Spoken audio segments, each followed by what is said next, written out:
If I make weird faces during this, I'm so sorry because I always do. It's okay. There's no one who makes weirder faces than me, so I make some pretty fucking weird faces. Weird face squad. Yes. In classic BXP style, perfect cold open.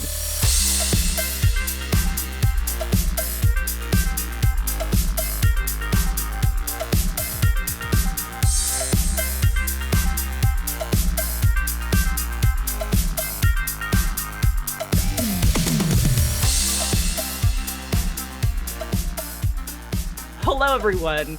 Welcome to something a little bit different. I'm Monica, game designer, developer, got a CVS receipt of credits in the tabletop RPG industry. You also know me probably as best as the system brain behind Exalted Essence and also the host of several podcasts, including Bonus Experience and Systematic Understanding of Everything. But here I am, and you get to see my face as this is a video interview because I wanted to get on video and talk to my dear friend, Danielle, about the upcoming game that you developed and I worked on, At the Gates. Yay. Hi, I'm Danielle. I'm going to introduce myself real quick. Do it. I am also a game developer and a system designer and worked on Exalted Essence. And you probably know me best as the person who has been working on the story path system continuously longer than literally anyone else. True. True. Yeah. Yeah. So I am the story path guru, as it were. So this should be dropping like the first week of May, and hopefully that will be timed right around the announcement and release of the At the Gates Kickstarter. So let's kick this off by Dee, just tell us a bunch about what At the Gates is and why people should play it. Yes. Okay. So At the Gates is my take on a fantasy game doing things that I would love to do in a fantasy tabletop RPG. It is a game about people who have hard choices that they must make. Sometimes there is no right answer. There's only the best wrong answer. There are moral quandaries. There are making decisions, and most of it doesn't involve murdering people to do so. You do get into fights, and tactical combat is a big part of the game because I love things like D&D 4th edition and try to work its design principles into literally everything I make because it was just so heckin' good. And so I have baked a little bit of that, and by a little bit, I mean a lot of that into this game. I've also baked some of my own personal love of JRPGs into this game, and we've leaned really hard into that. I think the logo, the logo's probably here. You've seen it at the intro. I'll make sure you have that. Margaret can put the logo up on the screen. So you look at that logo and you see a very Final Fantasy looking logo. It's not the Final Fantasy font. It's legally distinct.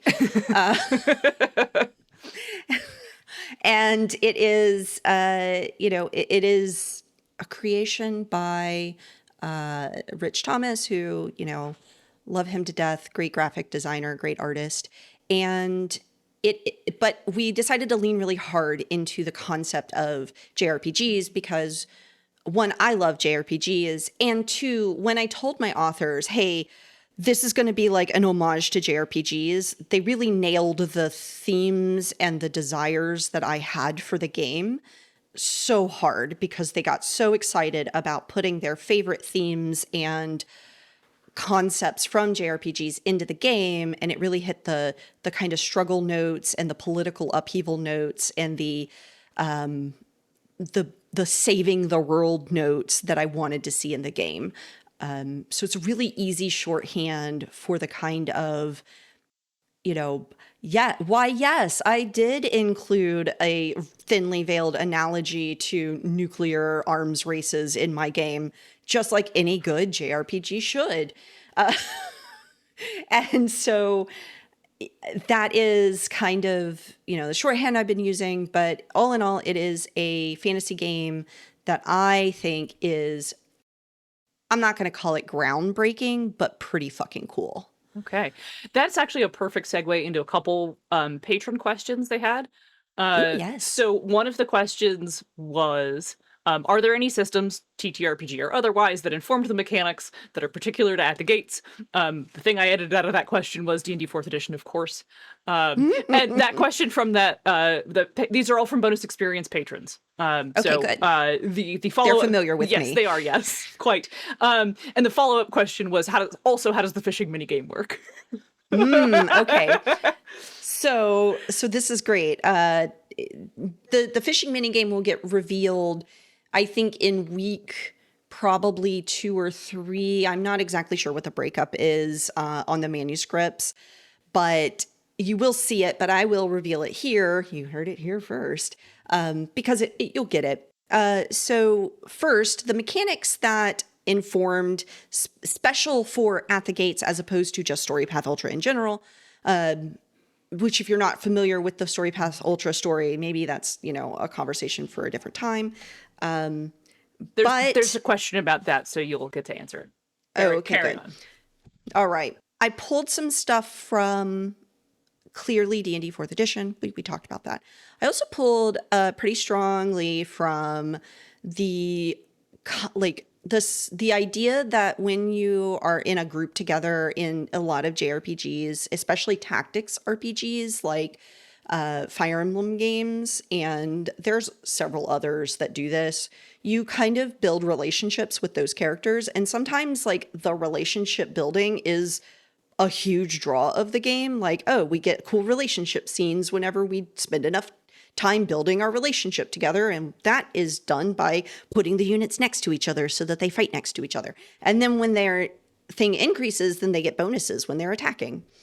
And so we have a bond system where you create a bond with somebody. You can do that with anybody, but you can create special bonds with people that have very special mechanics that when you compel them, you get bonuses.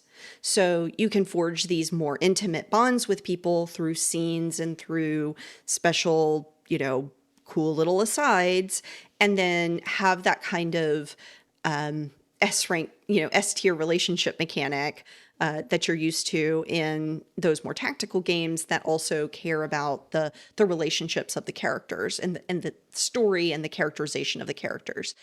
So we pulled some of that in.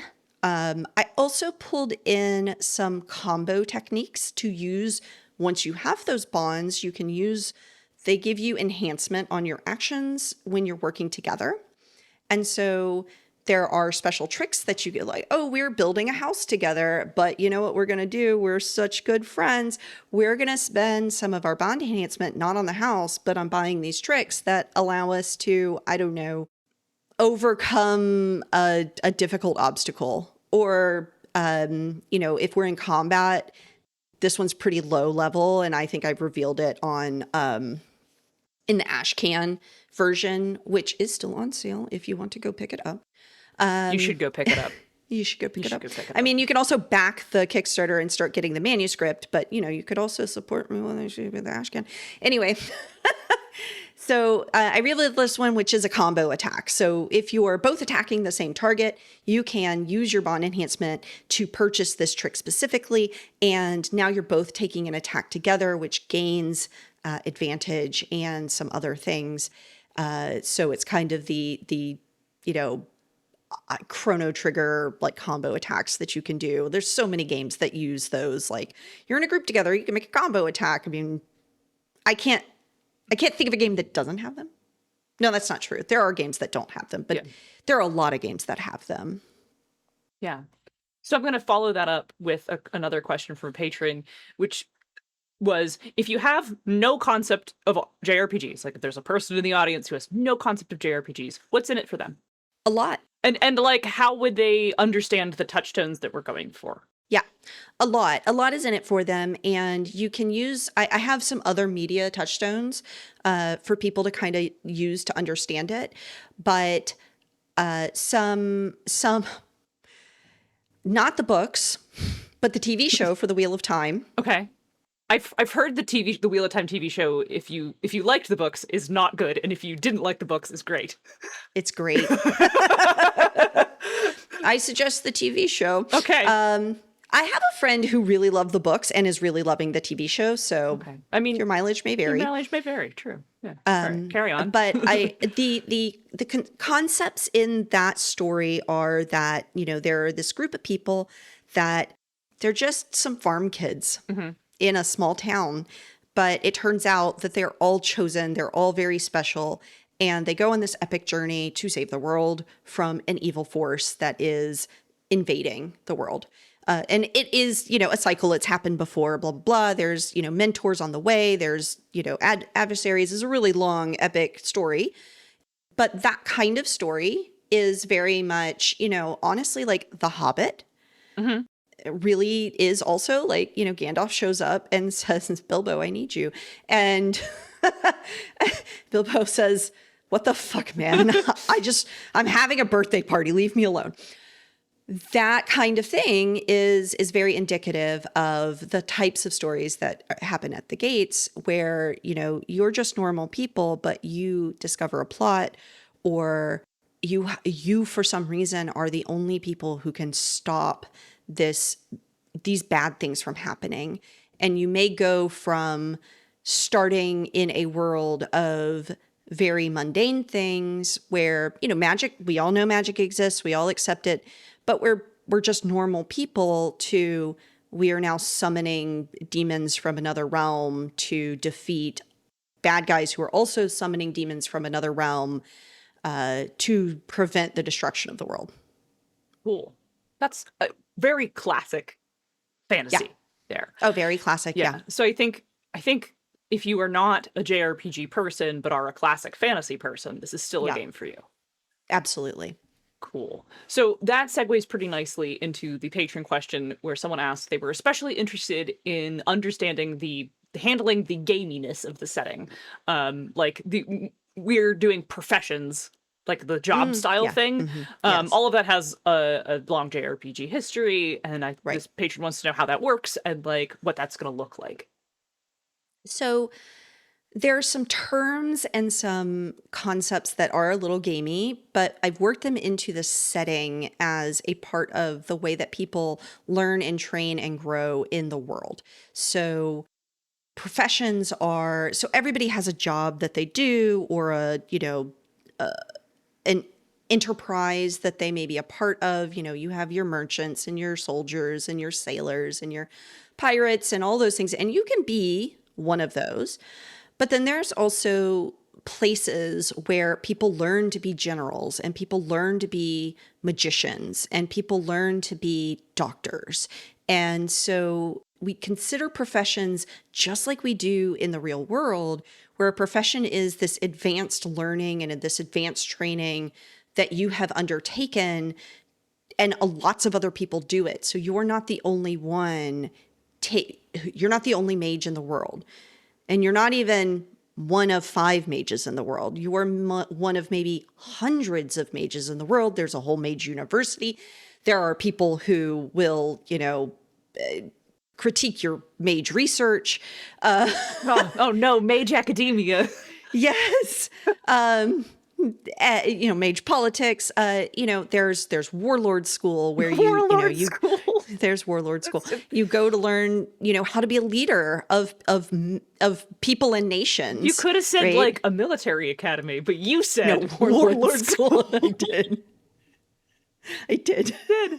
Anyway. Yeah, military academies, but yes.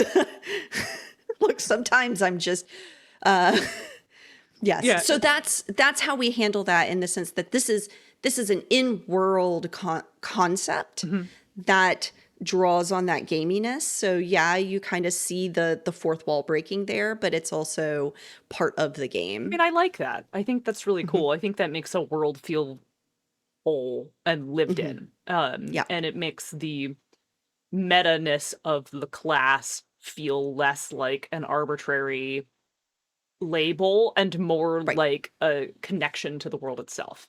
Right. Yeah. So, you know, I have some stuff written up in those write-ups that it's like, if you are a diviner, diviners have a bunch of different roles that they can play in the world. And if you walk into a town and somebody finds out you're a diviner and you are trained as a diviner, there are some expectations that those people will have of you.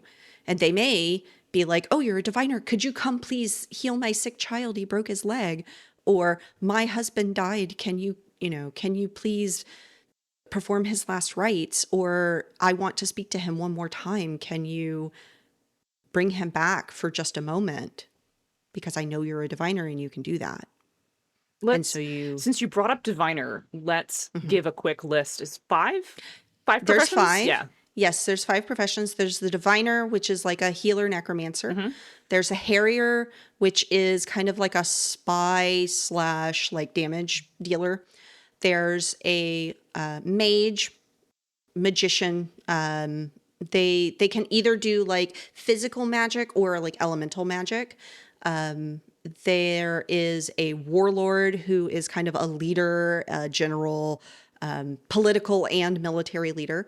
And then there's the warrior who is like a weapon master, soldier, elite soldier kind of thing. Cool. Cool. So and you can kind of spec into more than one, if I'm remembering right. Yes, you can. Yeah. Through advancement, you can pick up training from various things because you're not locked into whatever you've learned. Nice. So that also takes us into another part of the system that I think is totally worth talking about, and a patron questions, which says, considering JRPGs have a lot of approaches to magic, what was chosen and why? Yes. So I have two like special abilities that characters have access to in at the gates. The first is arts.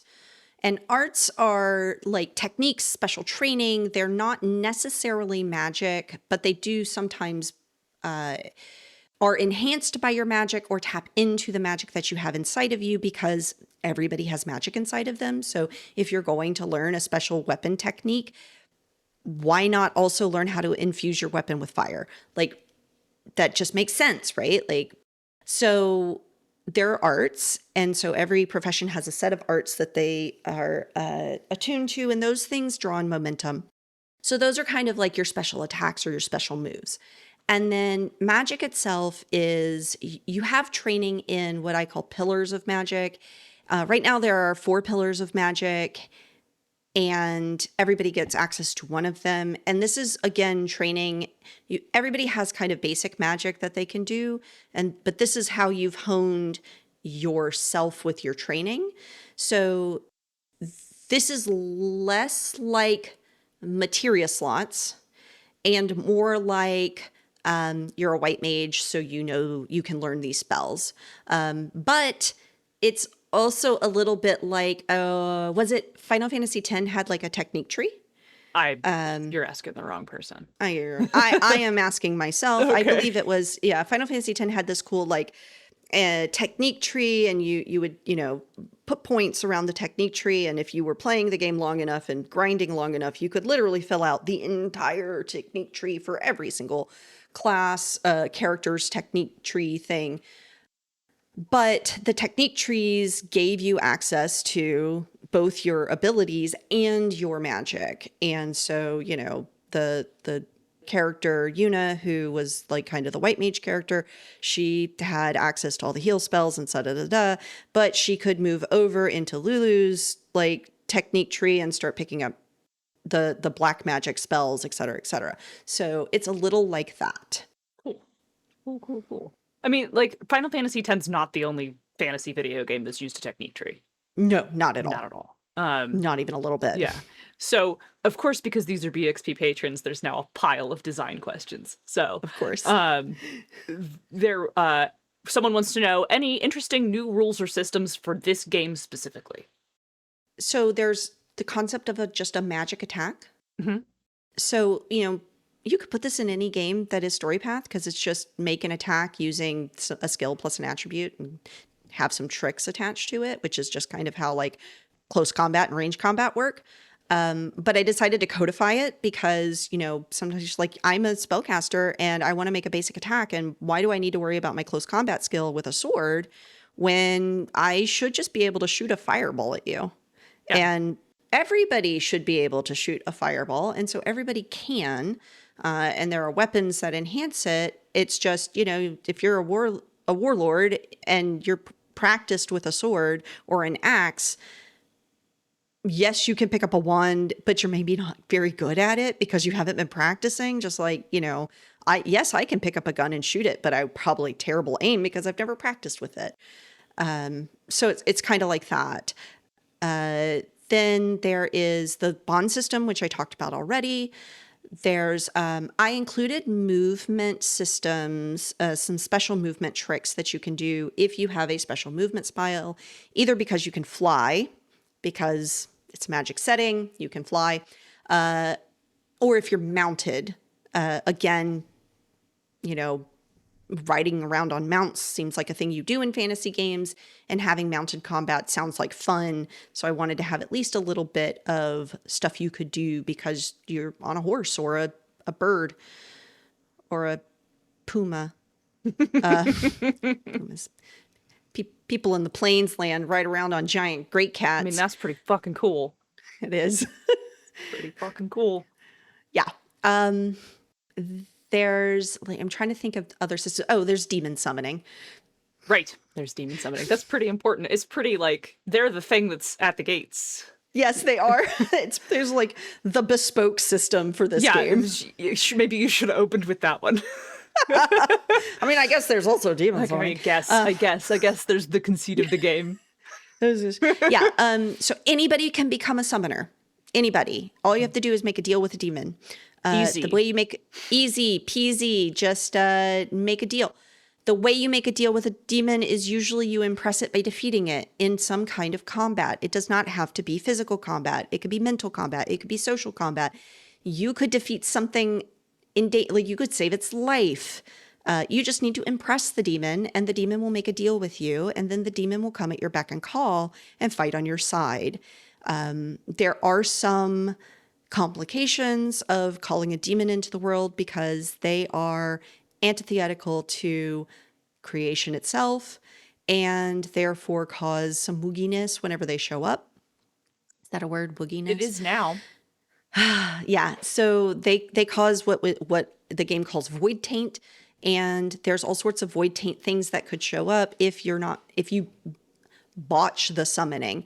And then you can't botch the summoning in the sense that the demon won't show up. A demon will show up if you call one.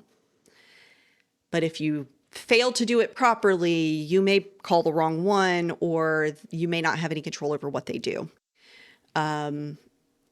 But even if you call one that you want to show up, they may, I don't know, if you call a fire demon, they may just set everything on fire accidentally because that's what they do. That's what they are, yeah. That's just what they are. If you bring the sun down to earth and it explodes in a fiery combustion, you brought the sun, buddy. So, yeah, so that's kind of the big one. Yeah. I'm trying to think of any others. I can move on to the next question, which was just a post that said action economy. Action economy. Yeah, so they would love to know what the action how it works in this game. And how the flow. I guess also I can expound that into talk about a little bit how you imagine the flow of a fight going. Yeah, the flow of a fight. So we use popcorn initiative, so you get to decide who's going when. There's some interesting things that may make you want to go first or may make you want to go last, depending on, what's going on. So the action economy is generally everybody gets one action on their turn. There are a couple of the professions that get the ability to take a second action or give their allies a second action on their turn. Storypath Ultra has, just like Storypath, always lets you do more than one action at once on your turn, but you suffer a penalty for doing it. So, if I want to stab that person and, kiss that person, I can. Incredible example. Thank you. But if my kissing is better than my stabbing, I unfortunately still have to use my stabbing dice pool to do both those actions, and then I have to allocate my hits between the both of them to make them both happen. If I only have enough hits to make one of them happen, then only one of them happens. And then I use those hits also to buy off any complications associated with doing that, which I assume there will be some complications between, stabbing and kissing at the same time. Yeah. Does seem like it could be complicated. Yes. So actually, that's a great segue into another question, which says you, and you in this case is me. I called the system post essence and design, and you Yes. agreed. Yes. Are there any repeated features that either of us expect to become staples in games that we work on? And I think the non-traditional initiative, popcorn initiative, is probably one of them. Oh, yeah. So I'm going to take a minute to explain that. And then Yeah. you can think about anything else you want to talk about that came from our work together on Essence. So non-traditional initiative or popcorn initiative is where sometimes you roll to see which, like, the player characters or the storyteller characters are going first, but not always. I've seen some popcorn initiatives start where you just go, pick who goes first. But whatever side goes first controls who acts, and then they choose another player, including the GM, to act next. And it continues until all players have gone. Whoever goes last controls who goes first on the next round. So there's actually a little bit of tactics in volunteering to be the player character who goes last, because if a storyteller player goes last, the storyteller controls who goes first on the next round. And it creates a environment in which players are immediately engaged and everyone has to pay attention to what the person before them is doing. You can't just check out because your barbarian is going last, right? Like, at any point in time, you can be nominated to go next. Which I think Fabula Ultima also uses this. I think so. Yeah. Or some version of it. Something Yeah. similar, yeah. So what else? So the social mechanics. I really enjoy the way that Essence condenses down the concept of like getting somebody to do something that they wouldn't normally do, and you got to socialize to get that done. And a lot of people will talk about role play versus, role play, rolling dice versus like just talking it out.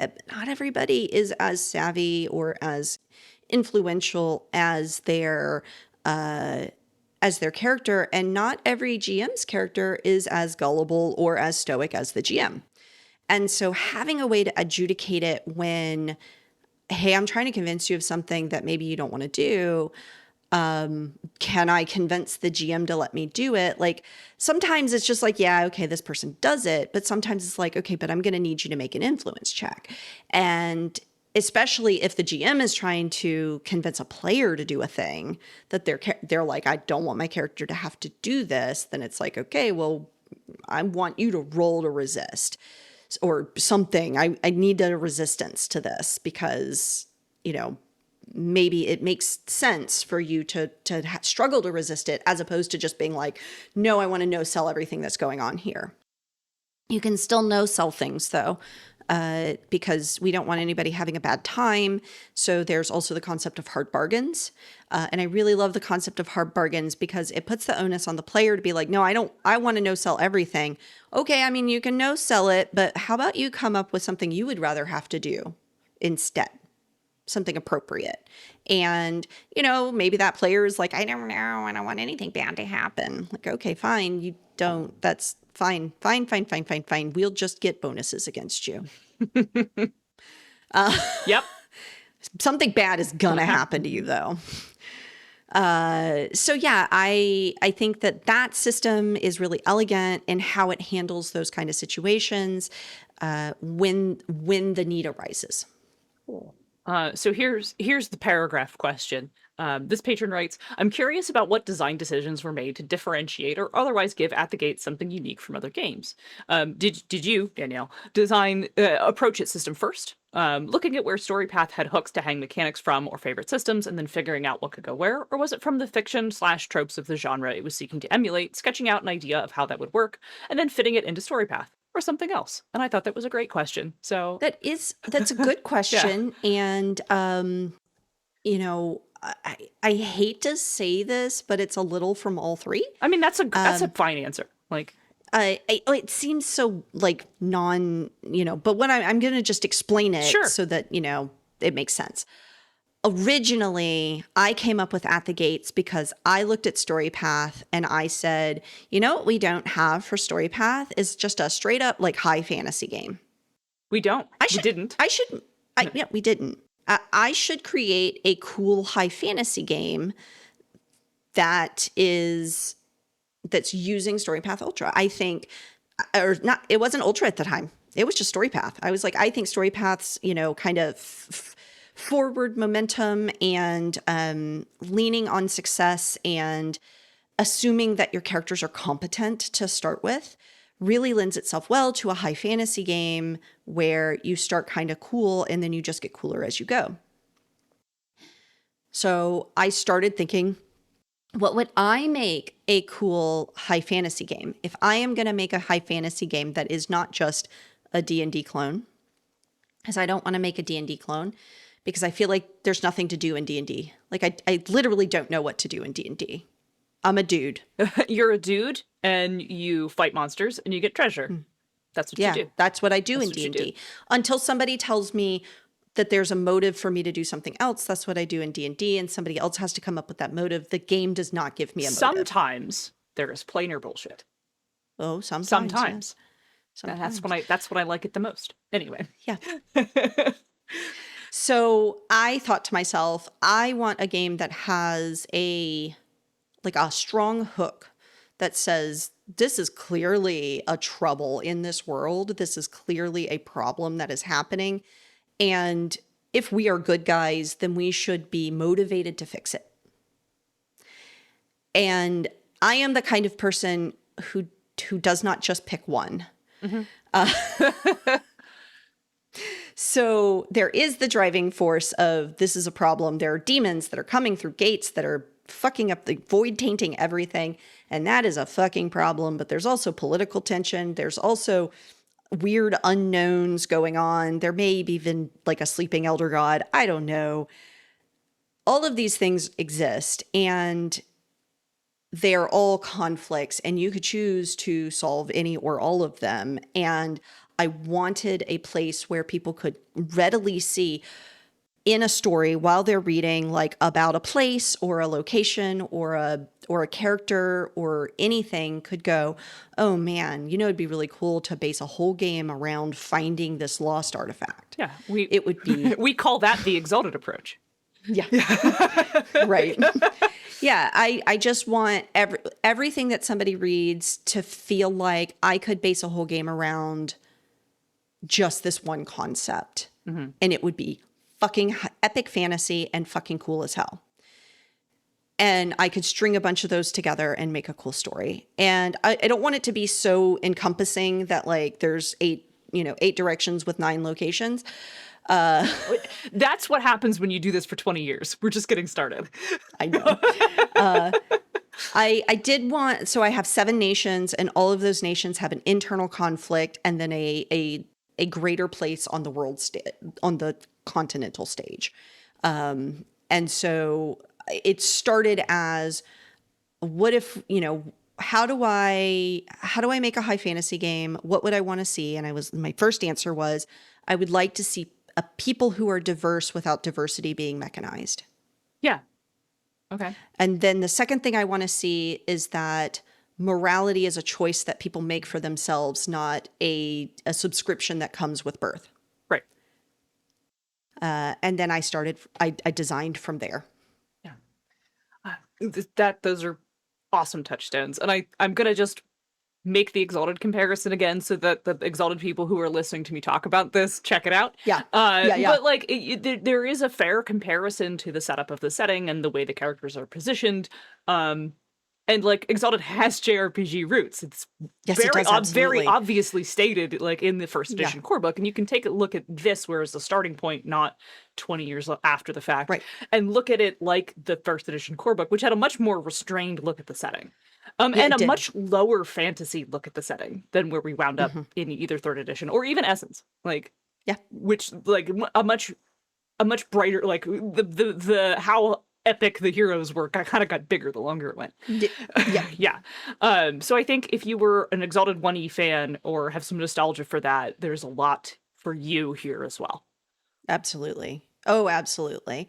I think even if you're an Essence fan or a fan of third edition, if you know, if you think about it like I'm a fan of third edition, but I would like a setting that is just a little more constrained, Yeah.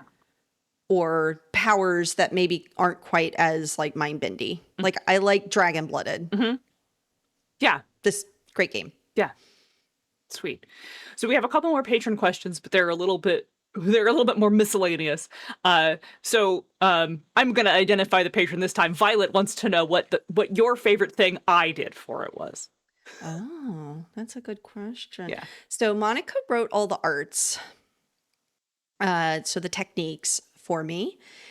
And there is, gosh, it's hard to pick just one. Shucks. Shucks. So one of the things that I asked Monica to do was to create advanced professions. So this is a thing I haven't talked about a lot. You will see it come out in the crowdfunder, the backer kit, as it goes along. You'll see it in both the profession chapter and in character creation, how you access these advanced paths and how they influence or whatever. But essentially, it's like getting your PhD in your profession. And the desire, and you will see also in the crowdfunding, like in your pledge levels, that you can pitch an advanced path and get a whole art set designed for that advanced path. So if you have a cool, like, I want to see Death Knights in this game, or the very classic, I want to see Legend of Dragoon in this game, so let's get some Dragoon shit going on. We can work on that. Just pledge at that level. If they're not already sold out, I don't know that they will be.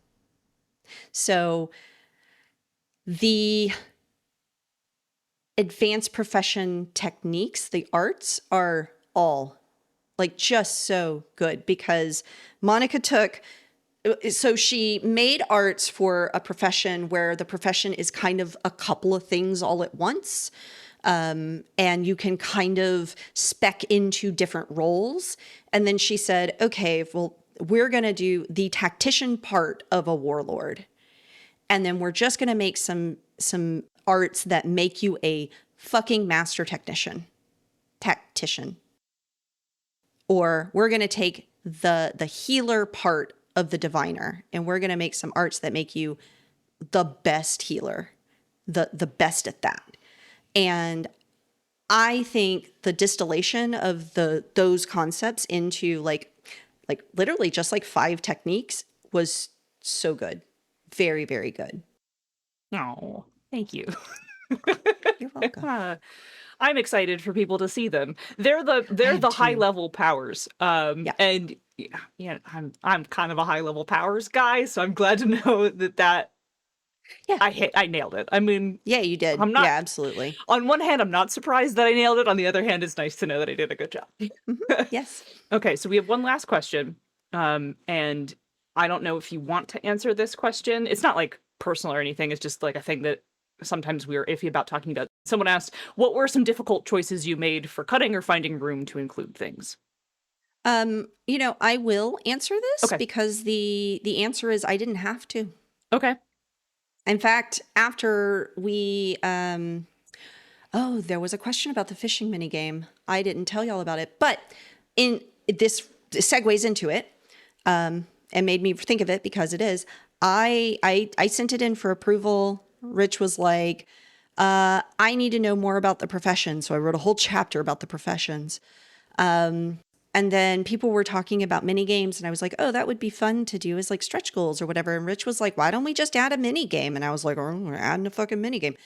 So not only did I not have to cut things, but I actually got to add things that like other people might have to cut for brevity or clarity. And I didn't. I, in fact, got to add things. So I'll answer that easily. I didn't have to, and it was amazing. So fishing minigame. So I designed this with the help of my husband, Weston, who I don't talk about a whole lot, but he is my partner in everything. Therefore, he gets a lot of he's my rubber duck sometimes where I'm just like, well, what if I did this and this thing and then this and this and this? And I'm like, oh yeah, that'll work. And he's like, oh, good talk. Glad we had this conversation. He didn't say anything. But he hears everything. So I was, mulling over in my head. I'm like, oh, let's make a fishing mini game. How would I make a fishing mini game? And all of the fishing mini games in every single game doesn't use the game's actual mechanics. They use the system, like you're pressing a button or you're clicking the space bar or whatever you're doing. You use the mechanics of the system, like the physicality of whatever it is you're playing with, but you don't use the mechanics of the system at all. Like it has no bearing on the system. Like I'm pressing A to, like a little rhythm game to catch a fish. The rest of the game is not a rhythm game, but the mini game is. So I was like, how do I do that? One, without making it actually a physical mini game, because I don't want to. I feel like it's a little ableist to do that in a tabletop RPG of like, haha, you can't tap the desk 15 times in a row fast enough. You can't do your fish. Like that's dumb. So I decided that we were going to just take the D10s. That's the physical medium that it's still using. And you're going to mimic push and pull or, reeling in a fish that doesn't want to be reeled in by, the fish has a number of dice that it rolls. You have a number of dice that you roll, based on your skill and attribute, your fishing skill, depending on how well you fish. But then that's as far as it goes. You're not looking for hits. You're not looking for anything. Instead, the fish is going to roll their dice one at a time. You're going to roll all your dice. That's your fishing dice pool. It's going to roll a die and it's going to have a number, and you just need to meet or beat that number, and you successfully pull the fish towards you. So you take that die. And if you can't put up a number that is higher or at, you have to put up a lower number, and the fish pulls that die away from you. And if you have more than half of the fish's dice on your side, at the end of it rolling all of its dice, you get the fish. Nice. It's great. It sounds like a lot of fun. Right. It's just a little mini game that you get to play with the GM. And then there's reasons to do the fishing. You can use it to impress your friend. You can use it as a way to bond and increase a bond rating, or to get one of those cool special bonds we talked about before. You can use it to defeat an enemy in a competition. Can you outfish a demon? Yes. Okay. In fact, I have a sidebar about using the minigame to mimic either outfishing a demon or outsmarting a demon. Can you fish for a demon? No, but yes. I mean, if a GM wants to throw a demon as their legendary fish, which has a lot of dice, then go for it. That's fine by me. Yeah, sounds like fun to me. Like, yeah. You described that, and I was like, immediately someone is gonna pull the bullshit of like, I want to fish for a deep sea demon, and I think I would be like, let's do it. Your grave, man. Let's do it. Yeah, let's do it. Get the dice out. Yeah, get those dice out. And there are fishing rods that that let you set dice to specific numbers. So they also are part of the game, but also don't engage the way that other items engage with the game. So yeah, that's there you go. That's the fishing minigame. And I have other minigame concepts, specifically a card minigame concept, that if we hit a stretch goal, we may add to like a player's guide. Nice. That's exciting. Okay, well, that's all our questions. So if this drops before the Kickstarter releases, pick up that Ashcan edition. It's a demo. It's got a sample of a lot of the stuff that we just talked about. You can, if this does drop before the Kickstarter, then obviously go back it, get that fishing mini game. Yes. Either way, there is a link to the backer kit page Yeah. in these notes, show The notes, link will be YouTube. this is YouTube. Link in the description Link, below. link in the description below. below. Brr, brr, brr. I don't know. YouTube. What is this? I've never been on YouTube before. Yeah, me neither. So link in the description below for both the Ash Can and the backer kit. You can sign up to be notified early from the backer kit, right? So we'll put both of those down there. So whether it's live or not, you can sign up to be notified or to back it right away. And then when this if you are coming onto this video after the Kickstarter, you can still click that backer kit link and pre-order. Yes, you can. Yeah. And if it's so far in the future that you're like, what is this thing? And it's like 2 years from now, you may be able to just pick it up on DriveThru RPG. Yeah, you probably can just go buy it. It will have a print run, right? So you may also be able to get it in your friendly local gaming store. We would love it if you did that, actually. If you live in Austin, Texas, I am going to be harassing all of my local gaming stores to backing the backer kit, or at least purchasing it. So you can go to your local gaming store and probably see it there. Unless it's sold out, that would be amazing. If it's sold out, then you should ask your friendly local gaming store to see if they can order you another copy. In fact, you should just, if your gaming store doesn't have it, you should ask them to order it for you. Yeah, you should. Thanks everyone for joining us. I've been your host, Monica. If you want to hear more from me, you can check out the entire back catalog of bonus experience at bxpcast.com or right here on this YouTube channel where the whole thing is up there for your listening pleasure. You can also hear me explain all of Exalted to you on the systematic understanding of everything, which you can find at exaltcast.com. And if for some reason you really want to listen to me talk about Sailor Moon episodes, you can watch me stream on the Bishojo Senshi Slumber Party Show, which is at Eternal Mooncast on Twitch, and we do that monthly on a Saturday. You can follow me on Tumblr, where I talk about game design sometimes, but mostly just reblog things I like. I'm at Dice-Wizard, and I also am writing a book, and you can follow my book progress at Gay Wizard Emporium. Both of those things are my two Tumblrs. I don't really use other social media right now, because it's a hole, but you know. Hellscape, yep. That's where you can find me. Dee, where can they find you? You can find me, if you're a patron of the bonus experience, you can find me on the Discord. I'm not there very often, but I do check in every now and then. And you can also find me at my website, daniellelauzon.com. And I haven't updated that in like over years.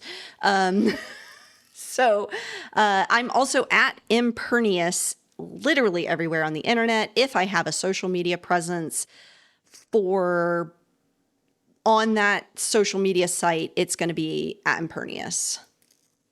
Blue Sky, X, Twitter, bullshit, whatever it is, Tumblr. You can also look for Crunchdoc Supreme on Tumblr. Thank you, Terry. Thank you, Terry. Well, that does it for the show. Thank you, everyone, for listening. And if you've tuned in thus far and watched the whole video, thank you for that, too. Thank you. Yeah, you can like and subscribe. I don't know that I'm going to be doing more videos, but if you like that, please also tell me so that I can figure out how to do that. And if you would like to become a bonus experience patron, the show is not continuing, but I may continue to do things like these one-off videos with interviews with my friends for games that they're working on. But also the big thing from the Patreon right now is that if you join at the $10 tier once a month, I will write you an Essence Charm, which is a pretty solid reward. So, you know what you should do? You should ask your patrons if they're interested in hearing me talk about Gloomhaven RPG. Oh yeah, patrons, would you be interested in hearing Danielle talk about the Gloomhaven RPG? And we can do another video like this because we are also both doing system work on that. Yes. So if that's something you would like to hear, sound off in the comments or on the Patreon or in the Discord, you know where to find me. And actually, we'll drop a link to join the bonus experience Discord below as well, which is it's a public Discord. Anyone can come in and join. Patrons get a special room to hang out with me directly. The special room. They are trapped in there with me. Thank you very much, and have a great day. Yay! Change it if you want to. Change it if you want to.